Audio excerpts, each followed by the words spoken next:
Bread and Pastry Production, Quarter 4. Our topic is displaying and storing caramelized petit fours.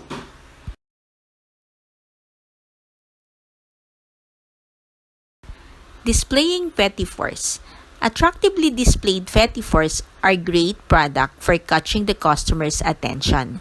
They look most attractive when arranged neatly and with thought given to the repetition or alteration of shapes, color, and decorations.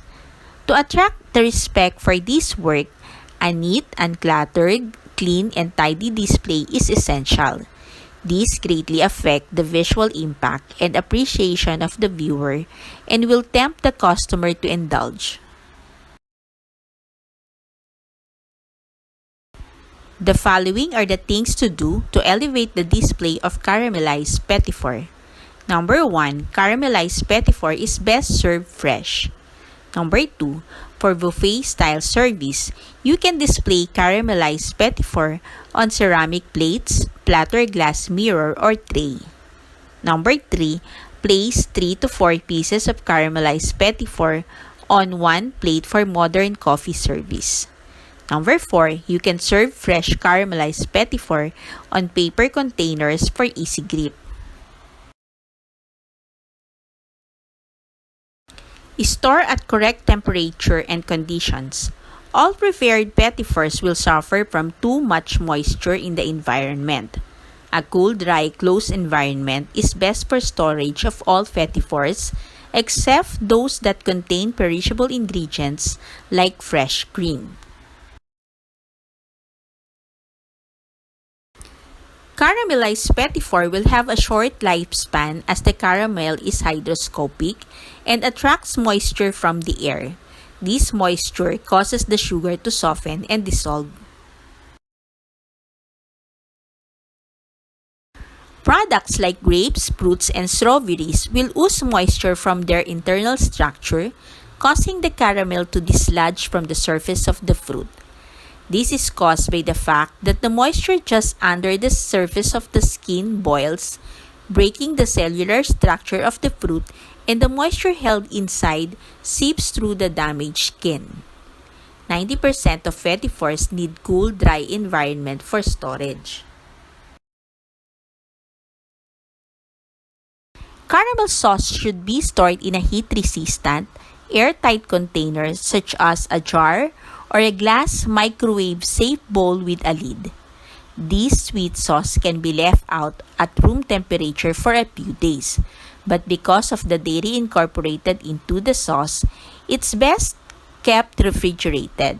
Plus, popping it in the fridge will keep your caramel sauce fresher for longer.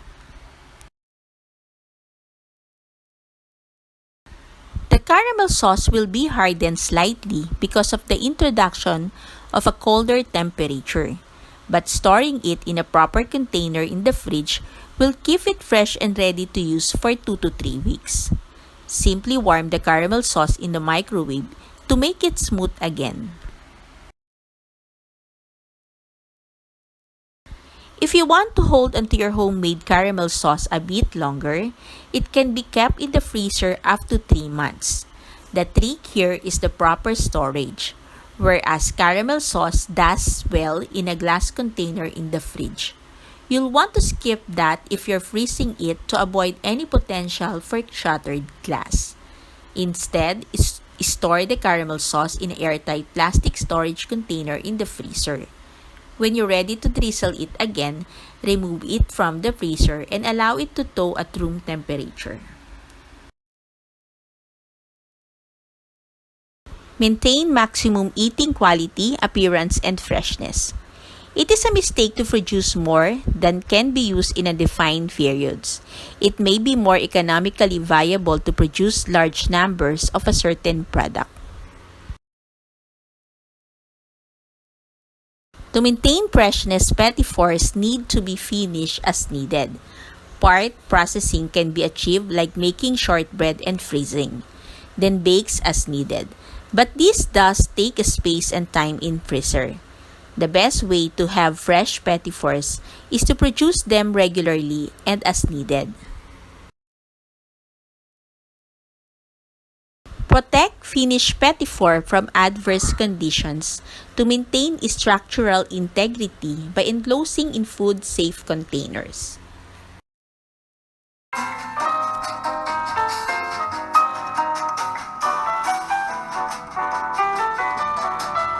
The following are the receptacles used for displaying and storing caramelized petit four.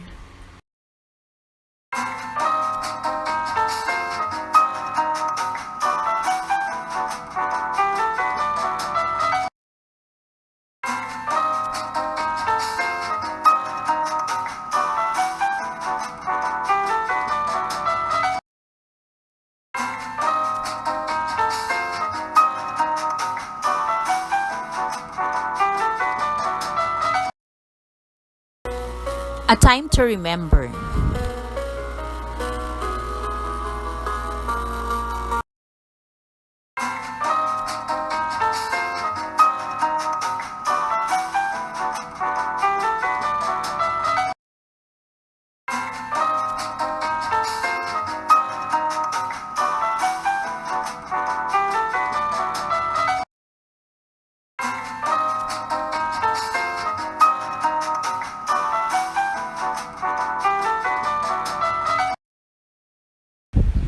This is Maylene Huliganga. Thank you for watching.